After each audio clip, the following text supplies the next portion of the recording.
everybody, and welcome back to the Industrial Packaging Podcast. Good morning, good afternoon, good evening, whatever it is, wherever you are. I want to say thank you for tuning in. I really appreciate it. This is Nathan Dube, Digital Marketing Specialist from Industrial Packaging, thanking you for tuning in to the podcast once again. Today's topic is stretch wrapping machinery. Now, a few weeks ago, we discussed stretch wrap. Today, we're going to talk about the different types of machinery and devices that are used to apply stretch wrap to pallets for palletizing. So without wasting any time, let's hop right into it as we explore stretch wrapping machinery. Stretch wrap is one of the most commonly used packaging materials across the globe. Hundreds of thousands of companies stretch wrap millions of pallets of product every day.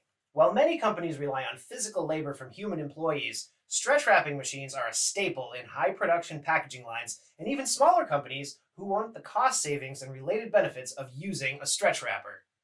Now, that being said, what are the benefits of using a stretch wrapper? Who is a good fit for a stretch wrapping machine?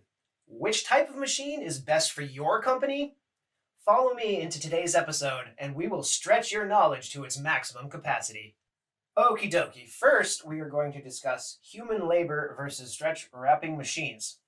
Many companies start palletizing with hand stretch film, also known as hand stretch wrap, that is applied by manual labor via a tool called a stretch wrap dispenser. A roll of stretch wrap is loaded onto the device, and the handle is held by the operator of the stretch wrap dispenser. The stretch wrap is usually tucked between the corner of two boxes at the edge of the pallet to hold it in place. Next, the person doing the wrapping walks in a circle around the pallet, continually keeping tension until the pallet is completely covered with stretch wrap from top to bottom. The goal is to keep the products contained within safe during travel. When finished, the wrap is cut or torn from the roll and stuck to the pallet, as the wrap will stick to itself. Now, if you're having trouble visualizing this process or the device that I am describing now, just go down to the About section underneath this video, and there will be a link to a blog post that will reiterate the information in today's episode and will have a picture of a stretch wrap dispenser. Okay, back to business. Many companies utilize this device, again, a stretch wrap dispenser, thinking that it is less expensive than using a machine to do the work. However, depending upon what you are paying your employees who work this job, that may not be the case. Manual labor does not always produce consistent or proper load containment, nor does it maximize the stretch of your wrap, which results in waste. The biggest problem here is that hand stretching is far slower, and a human can only stretch the wrap at an average of 10% to 20%. Machine-applied stretch wrap applies 200 to 300% to the stretch length consistently. So while at first glance it may seem you are saving money over the purchase of an expensive machine, you are losing money on materials with every pallet wrapped. In many cases, the total cost of ownership for a stretch wrapping machine will be less costly than relying on manual labor. Now, how do you figure out if manual labor or machine wrapping is a better choice for your business? That is where having a professional analysis of your packaging line and the related processes comes in. Reaching out to a local packaging vendor and requesting a free analysis of your packaging materials and machinery, or lack thereof, will provide you with data on how you are currently doing things. By comparing the data from the analysis on your current packaging processes and looking at the numbers when compared to human labor versus the use of a machine, you will be able to see which of these two options makes the most sense for your business. All right, moving on, we have types of stretch wrapping machines. Okay, so you've done your homework and now you've decided that buying a stretch wrapping machine is the right choice for your business. But which type of machine should you buy? When beginning the journey of shopping for a stretch wrapping machine, you will soon discover that there are a few different types of machinery for this particular packaging application. First of all, you will need to decide if you want a manual, semi-automatic, or automatic stretch wrapping machine. An automatic stretch wrapper takes a pallet and automatically puts it in the wrap zone where it is wrapped based upon the settings of the control system. When completed, the pallet moves down a conveyor to the end of your packaging line. As your fully wrapped pallet completes its journey, the next pallet is automatically being conveyed into the wrap zone. Now, before we dive deeper into the different types of stretch wrapping machines, I want to augment my previous statements by saying the following. There is also another option called simple automation. This option includes cut and clamp capabilities so that operators don't have to get off their fork trucks to run the control panel. They can also drop the pallet onto the wrapper and the machine will push it onto a roller conveyor. If you would like to see this for yourself, click on the link in the description, scroll about halfway down, and look for the video with the blue Landtech logo. Click on it and you can see this process in action for yourself. Okay, moving on from there, we come to manual and semi-automatic stretch wrappers, which necessitate an operator to complete various tasks associated with the wrapping of pallets, including but not limited to loading and unloading the equipment and making continual adjustments to the machinery. All right, now that we have all that information out of the way, we're going to dig into the real meat of this episode, and that is going to be an exploration of the different types of stretch wrapping machines, what they are, what they do, and the differences between them.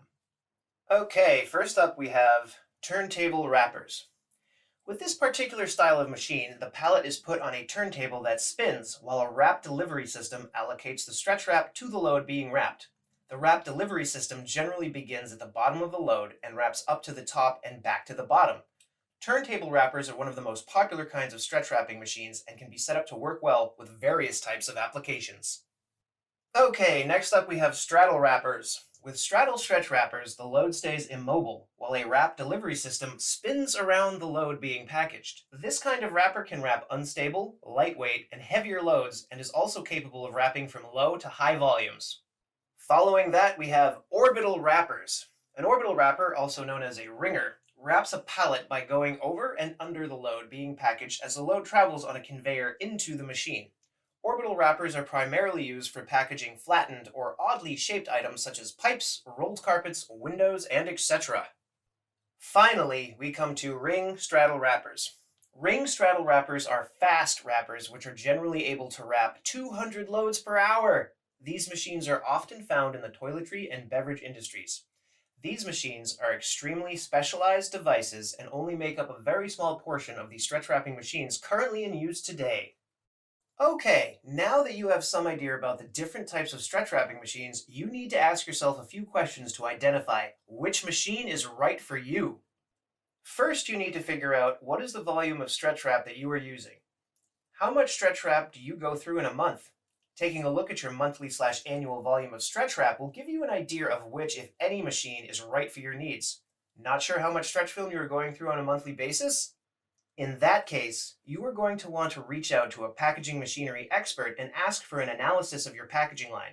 This report will provide you with insights into your current stretch wrapping practices and if they need to be altered to produce a more productive and efficient line.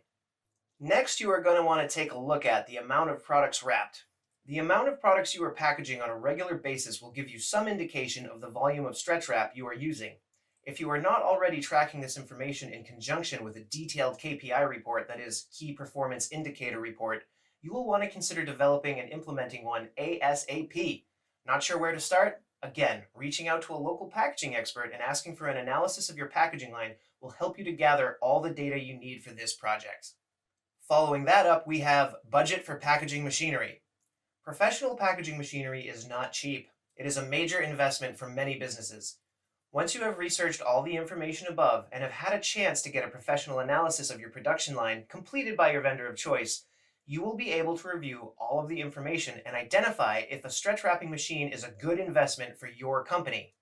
Perhaps most importantly, we come to purchasing the right stretch wrapping machine. Once you have done all the proper homework and have chosen the right type of machine for your packaging line, you will need to identify a brand of machinery to buy.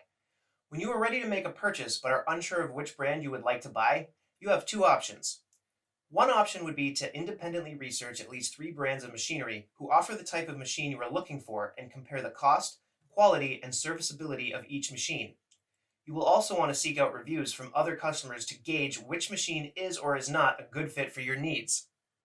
Once you have identified a brand, make, and model for the machine you are interested in, you will want to get quotes from at least 3 local vendors for the machinery and service and supply options.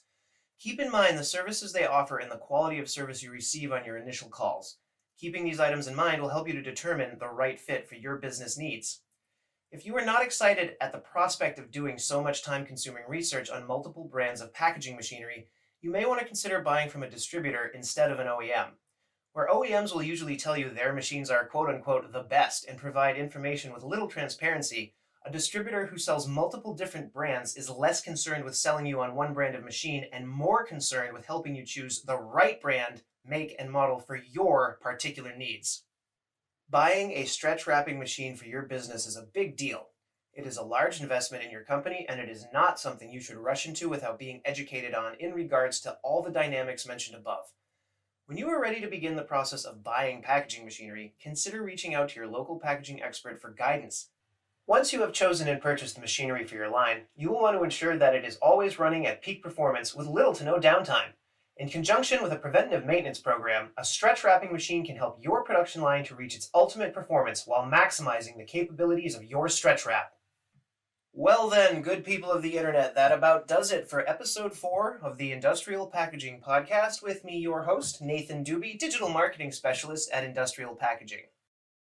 Now, in closing, I would like to personally invite each and every one of you to tune in to the next episode, which is going to be covering preventative maintenance, which is one of the most important topics I will be covering on this podcast. It is an extremely important dynamic of a successful packaging line. So again, I'd like to see each and every one of you back here for the next episode. So until then, thank you for tuning in to the Industrial Packaging Podcast, and I will see you next time.